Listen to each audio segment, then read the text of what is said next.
Hello friends, welcome to Adhiraj classes. मैं हूं आपके साथ जोहान। और इससे पिछली वीडियो में हम लोगों ने early childhood care and education के बारे में बहुत सारी चीज़ें जानी थी कि ईसीसी क्या है और इसके अंदर क्या क्या चीज़ें कवर की गई हैं। तो आज हम इससे रिलेटेड जो एमसीक्यूज़ हैं, जो पॉसिबल एमसीक्यूज़ हैं जो आने वाले अपकमिंग एग्जाम्स में बन सकते हैं, उनको लेकर आपके साथ में हैं। चलिए फटाफट से स्टार्ट करते हैं और लेते हैं आज का पहला question. So what is the full form of ECCE? ECC का पूर्ण रूप क्या है? तो यहाँ पर आपके ऑप्शन है early child and care education, education care and children education, early childhood care and education और early childhood and comparative education. प्रारंभिक बाल और देखभाल शिक्षा, शिक्षा देखभाल और बच्चों की शिक्षा, पूर्व बाल्यावस्था देखभाल एवं शिक्षा या फिर प्रारंभिक बचपन और तुलनात्मक शिक्षा। तो यहाँ पर करेक्ट आंसर है option number C, early childhood care and education. पिछली वीडियो में हमने इसके ऊपर डिटेल डिस्कशन किया था। अगर अभी तक आपने वो वीडियो नहीं देखी है तो ऊपर आई बटन पर क्लिक करके उसको देख सकते हैं, इसका पार्ट 1। तो लेते हैं फटाफट से next question. A group of children in pre school class are playing house and pretending to be various members of a family.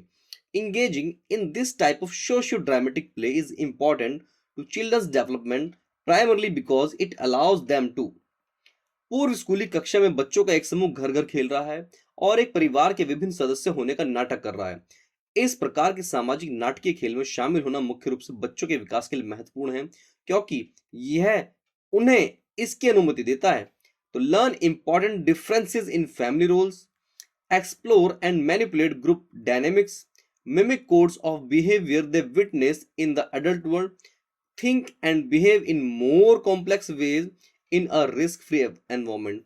पारिवारिक भूमिकाओं में महत्वपूर्ण अंतर सीखेंगे, समूह की गतिशीलता का पता लगाएं और हेरफेर करें, व्यस्क दुनिया में देखे गए व्यवहार के कोड की नकल करें या फिर जोखिम मुक्त वातावरण में अधिक जटिल तरीकों से सोचें और व्यवहार करें। अभी जब हमने पिछली वीडियो में डिस्कशन किया था तो वहां पर बताया था बच्चे सेफ एनवायरनमेंट में सीखें। तो यहाँ पर जोखिम मुक्त वातावरण जो होगा वो बच्चों के घर का होगा, और घर जैसा माहौल अगर उन्हें स्कूल में मिल रहा है, प्री स्कूल में मिल रहा है, तो वहां पर वो चीजों को ज्यादा बेटर तरीके से सीखेंगे। तो ऑप्शन नंबर डी यहाँ पर होगा, think and behave in more complex with in risk free environment. तो यहाँ पर करेक्ट आंसर रहेगा आपका D. Which of the following play activities would be most likely to foster a 5 years old child's development sense of empathy? निम्नलिखित में कौन सी खेल गतिविधियां 5 साल के बच्चे की सहानुभूति की भावना को विकसित करने की सबसे अधिक संभावना होगी? ऑप्शन नंबर ए है यहाँ पर building a tower with blocks, feeding a guinea pig, constructing a hand puppet, और option number D playing music on a keyboard. तो ऑप्शन नंबर ए यहाँ पर ब्लॉक के साथ एक टावर का निर्माण करना, गिनी पिग को खिलाना, हाथ की कठपुतली बनाना, कीबोर्ड पर संगीत बजाना। तो यहाँ पर जो करेक्ट आंसर होगा वो होगा option number B, guinea pig को खिलाना, क्योंकि जब बच्चा गिनी पिग को खिलाएगा तो उसके साथ में वो सेम एम्पैथी की फीलिंग्स को जोड़ पाए। In the ECC age group 3 to 8 divided in how many parts? ECC में आयु वर्ग 3 से 8 तक को कितने भागों में बांटा गया है? तो यहाँ पर आपके ऑप्शन है 1, 3, 4 या फिर 2।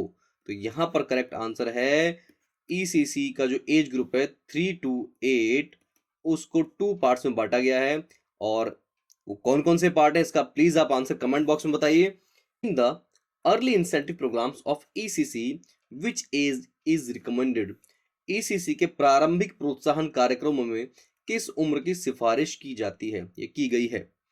तो यहाँ पर आपके ऑप्शन है 0 to 4 years, 3 to 6 years, 0 to 3 years या फिर 6 to 8 ईयर्स। तो यहाँ पर अर्ली, ध्यान से देखिए, अर्ली लिखा हुआ है, प्रारंभिक इंसेंटिव प्रोग्राम जो है वो 0 से 3 ईयर्स, 0 से 3 साल के लिए है। और इसके अंदर जो कहा गया है कि वही बच्चों को क्रेचेज या फिर होम में एजुकेशन दी जाएगी। लेते हैं next question. Which ministry is responsible for proper implementation of ECC? ECC के उचित कार्यान्वयन के लिए कौन सा मंत्रालय जिम्मेदार है?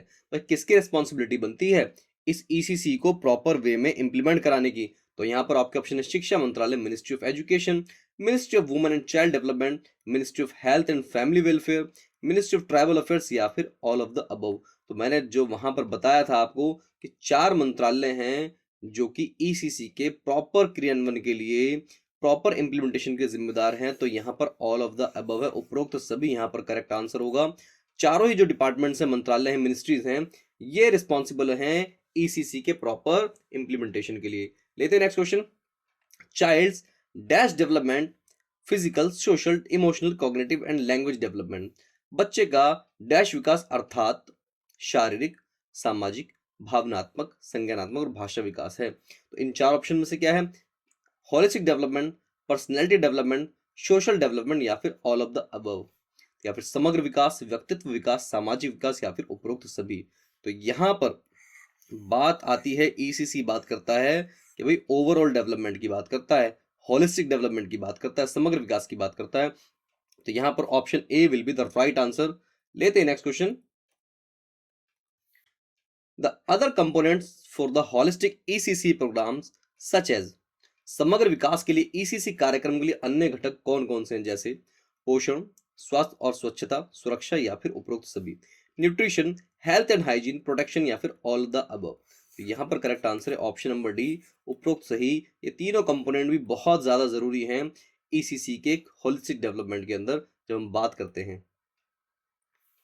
The dash years of a child are considered important to ensure proper development of the brain and physical growth। मस्तिष्क और शारीरिक विकास के लिए समुचित विकास को सुनिश्चित करने के लिए बच्चे के डैश वर्ष महत्वपूर्ण माने जाते हैं। कौन से वर्ष जो है महत्वपूर्ण माने जाते हैं? First 3 years, first 5 years, first 8 years या फिर फर्स्ट 6 इयर्स। तो यहाँ पर करेक्ट आंसर है पहले 6 साल जो हैं बच्चे के मस्तिष्क के 85% विकास के लिए और शारीरिक विकास के लिए बहुत ज्यादा उपयोगी माने जाते हैं। लेते हैं आज का last question. Which institutions have been given special emphasis on strengthening under ECC. ECC के अंतर्गत किन संस्थानों को सशक्त बनाने पर विशेष जोर दिया गया है? तो यहाँ पर आपके ऑप्शन आंगनवाड़ी को जोर दिया गया या फिर किंडरगार्टन, प्री स्कूल या फिर all of the above. Anganwadi, बाल वाटिका, प्री स्कूल या फिर उपरोक्त सभी।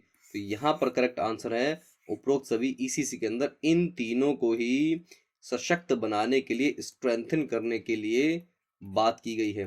तो आज के लिए इतना ही, मिलते हैं आप लोगों से नेक्स्ट वीडियो में।